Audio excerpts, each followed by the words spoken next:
So they among themselves in pleasant vein stood scoffing, heightened in their thoughts beyond all doubt of victory. Eternal might to match with their inventions they presumed so easy, and of his thunder made a scorn, and all his host derided, while they stood awhile in trouble. But they stood not long. Rage prompted them at length, and found them arms against such hellish mischief fit to oppose. Forthwith, behold the excellence, the power, which God hath in his mighty angels placed. Their arms away they threw into the hills, for earth hath this variety from heaven of pleasure situate in hill and dale. Light as the lightning glimpse they ran, they flew. From their foundations loosening to and fro, they plucked the seated hills with all their load, rocks, waters, woods, and by the shaggy tops uplifting bore them in their hands.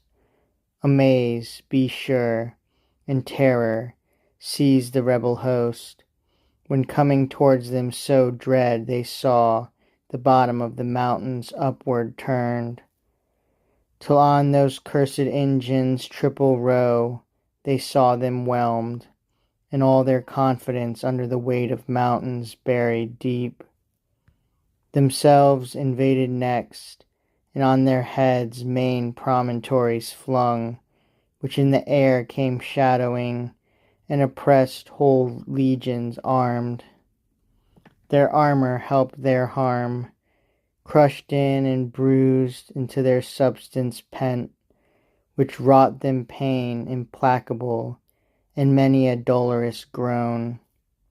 Long struggling underneath, ere they could win out of such prison, those spirits of purest light, purest at first, now gross by sinning grown. The rest in imitation to like arms betook them, and the neighboring hills uptore. So hills amid the air encountered hills, hurled to and fro with jaculation dire, that underground they fought in dismal shade, infernal noise. War seemed a civil game to this uproar. Horrid confusion heaped upon confusion rose, and now all heaven had gone to wrack, with ruin overspread, had not the Almighty Father, where he sits, shrined in his sanctuary of heaven secure, consulting on the sum of things, foreseen this tumult, and permitted all, advised, that his great purpose he might so fulfill, to honor his anointed Son avenged upon his enemies, and to declare all power on him transferred, whence to his Son, the assessor of his throne, he thus began. Effulgence of my glory, Son beloved, Son in whose face invisible is beheld visibly what by deity I am, and in whose hand what by decree I do, second omnipotence. 2 days are past, 2 days, as we compute the days of heaven, since Michael and his powers went forth to tame these disobedient. Sore hath been their fight, as likeliest was, when two such foes met armed.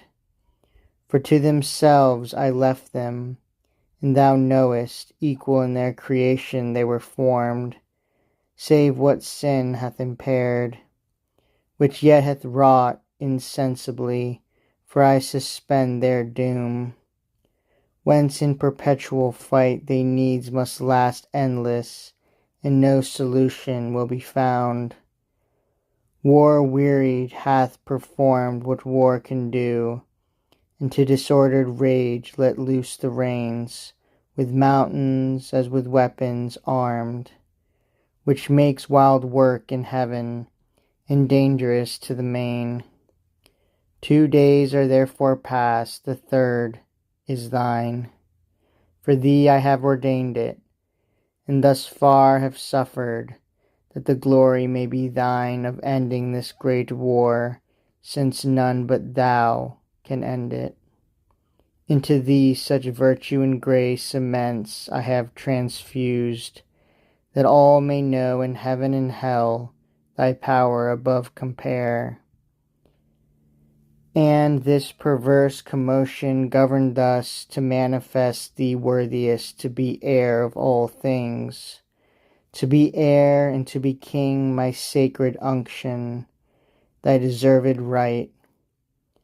Go then, thou mightiest in thy Father's might, ascend my chariot, guide the rapid wheels that shake heaven's basis, bring forth all my war. My bow and thunder, my almighty arms, gird on, and sword upon thy puissant thigh. Pursue these sons of darkness, drive them out from all heaven's bounds into the utter deep. There let them learn, as likes them, to despise God and Messiah, his anointed King.